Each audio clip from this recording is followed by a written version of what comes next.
Sur la couverture, il y a une enseigne d'un cheval, qu'on va dire plutôt chevalet. Un jouet pour les enfants très bien fait. Bon, le ton. Quel rapport avec les... je sais que... Enfin, j'ai vu plusieurs interprétations de les tons. Ça commence avec père et fils. Serpentisation. Voilà. Tout ce qu'on peut savoir de cela. Il y a plusieurs histoires dans la mythologie grecque de père-fils, effectivement, dont l'un est Icare, la chute d'Icare. Ça, c'est plus que chute. Il y a plusieurs fils qui tombent dans la chute et le père n'est pas indemne, etc. Bon, très très compliquée histoire. Oui, il y a des interprétations d'actions dites postmodernes de Letton qu'on peut trouver sur la net, de pire en pire. Mais c'est très instructif. Donc, Gusselina écrit, quand elle écrivait, elle a choisi comme titre, pourquoi une histoire de père et fils, alors que l'autre soir, on a parlé de la Vierge jeune fille et ses projections ontologiques. Là, mais tout se passait déjà sous une atmosphère historique, abyssale, passée, qui n'arrive pas à se projeter dans le futur, dans le livre des générations. Le point commun, c'est encore une histoire, ça devrait être une histoire de génération, les liaisons entre les générations. Le poème est très élégant. Je vais essayer de lire. Elleri gök suların körelmiş beyaz elleri. Les mains. Il y a plusieurs fois, on parle des mains et des petites mains, et même des mains minuscules, blanches. Yerim yok, toprak garip kıpırtılarda. Je n'ai pas de place stable, la terre est en mouvement bizarre. Donc, le sol se retire sous les pieds. Assis, les assises ne sont pas solides. Il y a problème dans les assises. Dans le statut, j'ai vu plusieurs positions d'assis, père et de fils. Mais j'ai jamais confortable. Un peu peur parce qu'il était déjà assis, mais même ses assises sont ébranlées.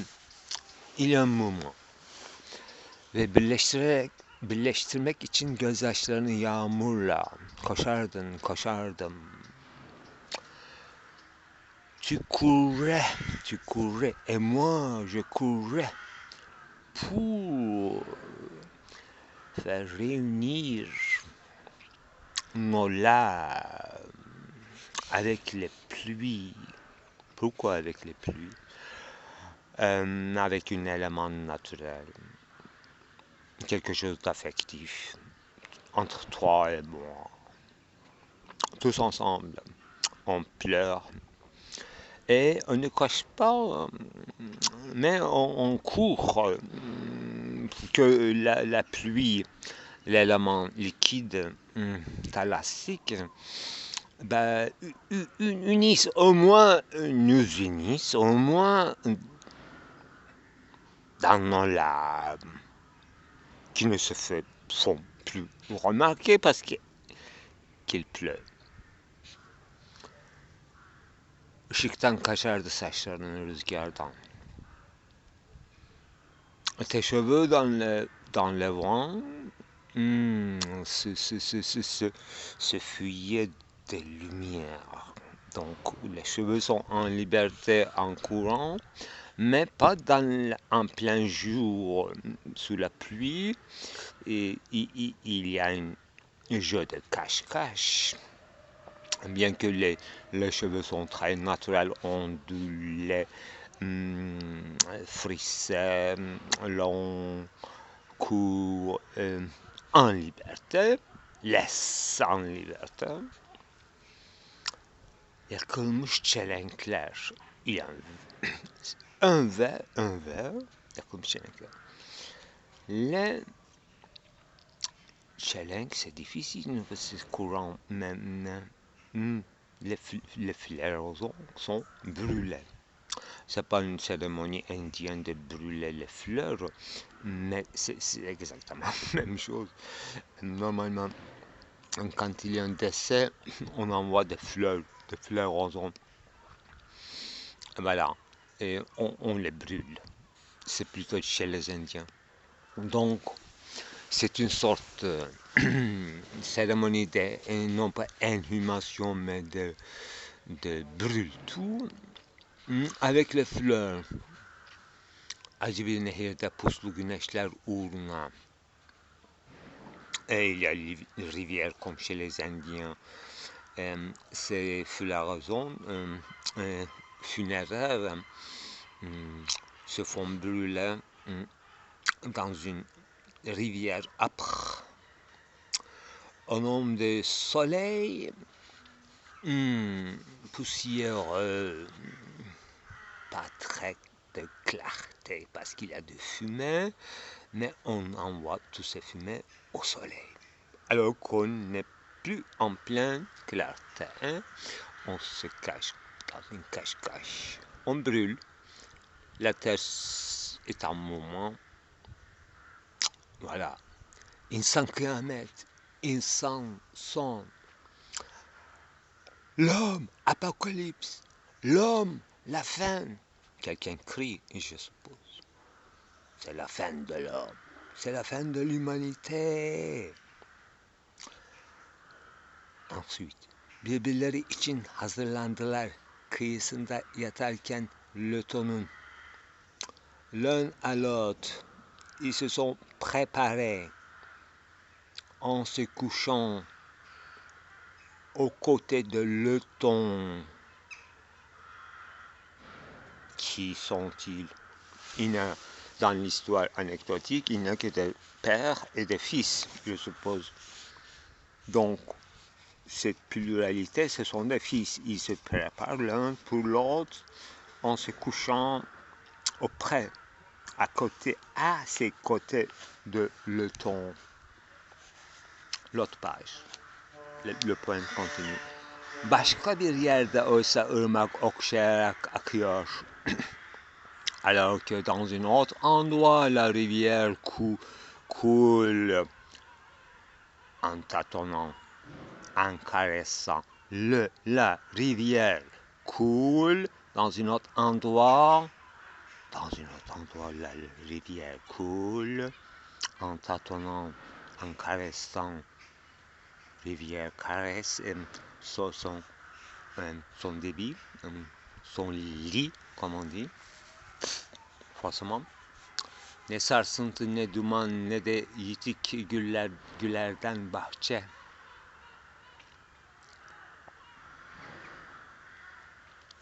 Ben, ni tremblement, ni fumée, ni jardin avec les roses fanées. Yeşil duru bir gün. C'est un jour vert, très clair. Karışan yok, konuşan da acı ağzıyla. Il n'y a personne qui parle, qui dit des choses mauvaises, des malédictions, qui fait des cancans. Non, personne. Il n'y a personne qui va se mêler à l'affaire. Alors je cherche mes lunettes. Parce que il ne fait plus clair pour moi la littérature. Biçimini yitirmedi daha bu toprak. Cette terre qui est en mouvement n'a pas encore perdu sa forme. Il y a des formes, jeux de formes, il y a des caresses, tâtonnements entre les formes, alors côte à côte, auprès, etc. Mais la forme, les formes distinctives se gardent séparément, ces formes. Et tout n'est pas homogénéisé dans l'élément thalassique de la pluie. La terre encore glavieuse, terre de la création et la séparation continue. Sonra dallarına bir kuş konar göğün. Et puis soudain, un oiseau vient de se poser dans les branches du ciel. Un oiseau. Tiens, quel rapport? Voilà un rapport avec Icarus. Icar. Tüyleri yanar öyle. Donc, l'oiseau, dès qu'il se pose dans les branches du ciel, donc remonte vers le ciel, et pour chercher un endroit où se poser dans les cieux, non pas sur la terre. Alors que cette forme gardait encore la forme de la terre, donc glavieuse. Mais cette forme voulait s'envoler, s'élever vers les cieux, mais dès qu'il cherche un endroit dans l'élément qui n'est le propre, élément aérien, ses ailes se brûlent. Tout de suite. Il a changé une sphère ontologique. Ils veulent changer une sphère ontologique, mais leur forme ne leur permet pas, leurs ailes se disparaissent. Donc, la gravitation universelle. Dalgın ruhlar kadırgasında geçmişin ilmi usulca boynumu acıtıyor. Distrait dans le grand navire des ans. Alors là, Noé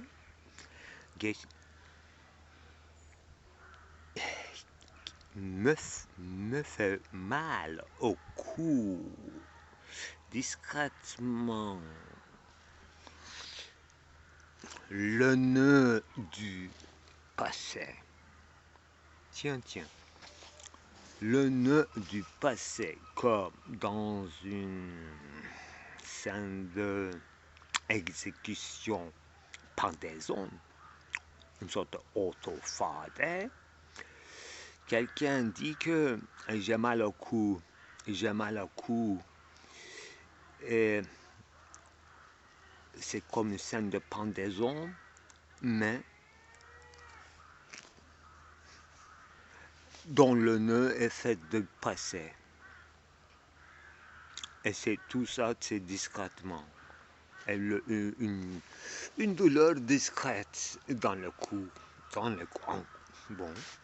İniyor eski kumaşlara güneş, vişne çürüğü parça parça, gün ötesi varlıklar, diz çöküp gülüyorlar.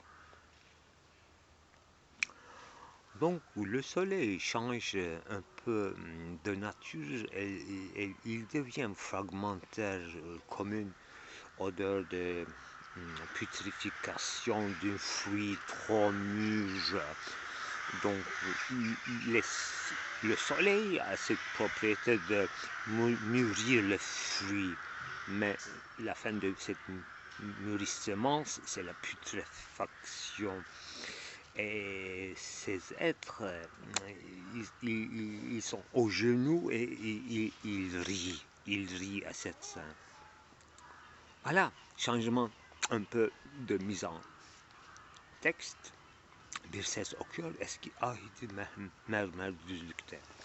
Donc, une voix fait la lecture de l'Ancien Testament dans une plaine marbre. Dans une plaine marbre, ça peut être un temple détruit, mais il y a plein marbre, et quelqu'un sans dôme, sans temple, lit le livre texte de l'Ancien Testament. Il n'y a qu'une voix qui lit. On entend. Gariptir şimdi her yerde vişne çocuktur. Tout à coup, étrangement, partout maintenant, le goût de putréfaction. Pourquoi? Avec la lecture et après lecture, dès qu'il y a une lecture, il y a un changement de mise en page et tout devient le goût de putréfaction. Jusqu'à là, c'était ascension, bien qu'il y ait des larmes et un peu de douleur. Saçlarım da kararırdı ışıksız yüzüm gibi. Mes cheveux s'obscurcissaient comme mon visage sans lumière. Donc c'était une époque, une période sans visage, dans le noir. Gözlerim kor gibi bebek yıldızım ben. Je suis une étoile, bébé, comme une feu, cœur, comme mes yeux. Donc c'est très important l'image d'avoir des yeux dans le noir comme deux feux. Pas n'importe quel feu, mais dans l'incandescence d'un charbon, d'un morceau de charbon. Imaginez deux yeux qui te regardent dans le noir comme deux morceaux de charbon en incandescence. Et je suis un bébé étoile.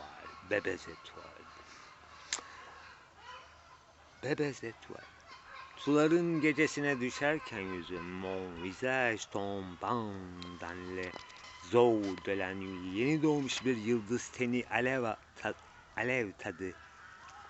Voilà une étoile dès qu'il naissent, une étoile bébé en incandescence. C'est le goût de flamme. Dokunurum beyaz ellerimle, hala dokunurum, gelin bakın. Je touche à cet état d'incandescence, je touche avec ma main, je continue à toucher. Venez, regardez, koşun benim bebek ellerimi görmeye. Venez à me voir mes petites mains de bébé. Koşun ormanın arkasındaki düş yangınını görmeye. Venez tous ensemble, grand incendie derrière, grand incendie de rêve derrière le forêt, derrière, au fond du forêt. Venez, toute l'humanité, c'est Apocalypse, c'est l'élévation de tous les morts. Donc, la fin de l'humanité, venez avoir à méditer et contempler cette grande incendie hallucinatoire. Quand on dit rêve, c'est une cauchemardesque, c'est une incendie cauchemardesque, mais laissé derrière la forêt. Est-ce un incendie actuel ou une grande cauchemar, nightmare, qui est resté, qui est laissé, qui est délaissé derrière, au fond du forêt, La fin. Bonsoir. Mais il faut trouver entre la notion des boutades sympathiques.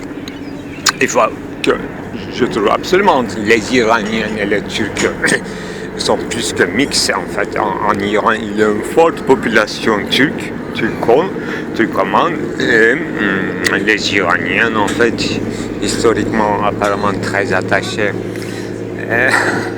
à une certaine partie de l'Anatolie, au moins, n'est-ce pas, au niveau de différences d'interprétation des religions, c'est normal. Bon, il y a un amour non déclaré qui se traduit en apparence non pas des hostilités, mais des concurrences un peu hypocrites, mais il y a un amour qui guette.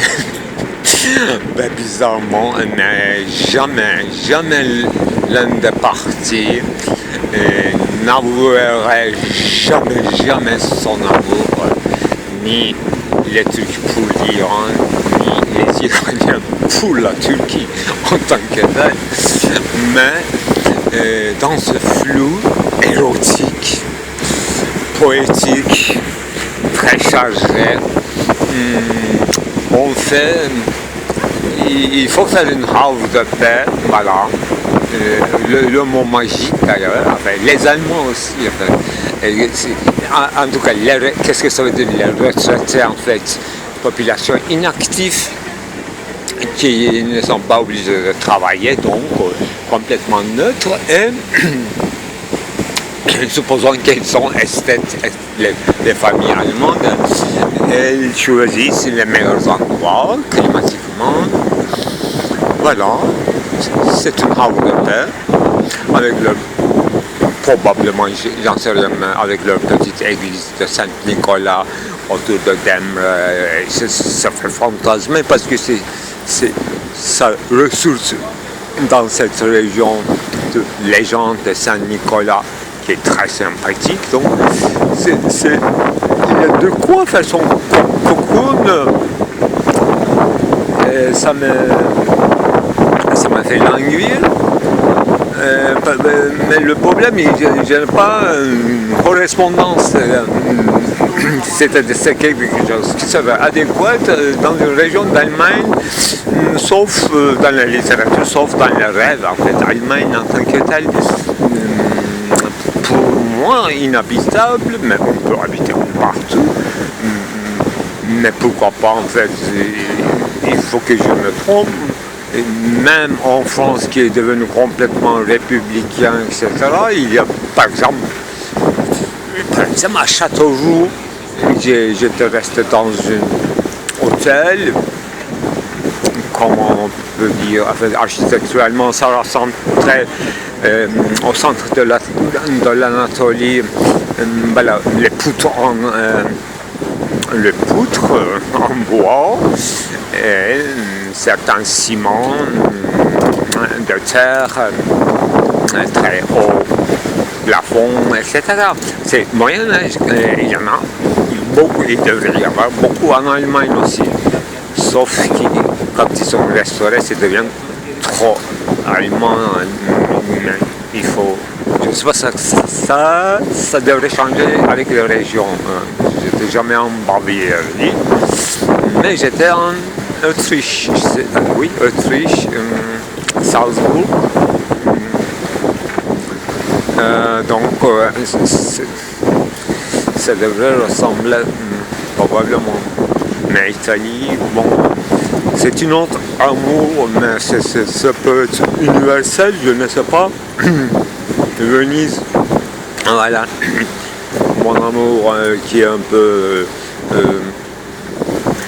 qui a pris un peu de cendre quand même, le feu est presque éteint.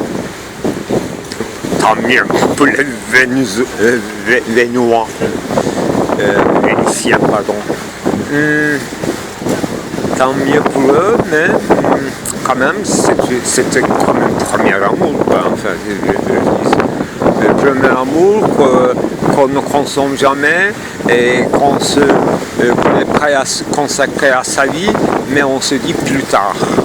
Voilà, Venise c'est toujours plus tard et adieu Venise. Venise c'est toujours bonjour, bienvenue et on va partir bientôt. C'est ça Thomas. Le mot à Venise c'est venir, y rester parce qu'on est malade, parce qu'il y a une quarantaine et parce qu'on a oublié de partir, parce que saison est déjà finie, parce que Venise, parce qu'on est très feignant. C'est le meilleur. On reste à Venise à l'oublier. par oublier les nations. Il faut que toutes les nations t'oublient et tu peux rester à Venise. À Istanbul, tu peux toujours te disparaître, soit que tu sois thaïlandais, soit que tu sois sénégalais, soit que tu sois canadien, américain, voilà, et tamil, russe, ukrainien. À Istanbul, il y a de la place pour tout le monde. Sauf que si Istanbul en veut et combien en veut, est-ce que Istanbul nous en veut? Voilà, une grande question qui se cristallise. Alors si elle en veut, qu'est-ce qu'elle en veut? Elle en veut un peu de respect pour ses saints patrons de la ville. Il y en a des patrons. Pour ces ayasmas, les sources d'eau autour desquelles les petites églises et les monastères étaient construits. Donc très disons, sacralement protéger ces petites flaques ou sources d'eau. Ça, c'est comme les vins d'une ville, probablement majorité coupée. Et ça, c'est d'abord par là que Istanbul nous en veut. Et par ces images épinales et par son architecture canonique, elle peut en vouloir beaucoup également. Mais il y a plein de villes comme ça. Alexandrie, qu'est-ce qu'elle en veut? Eh bien, Caire, qu'est-ce qu'elle en veut? Alors, qu'est-ce qu'elle en veut? Toutes les villes pleurent à leur sort.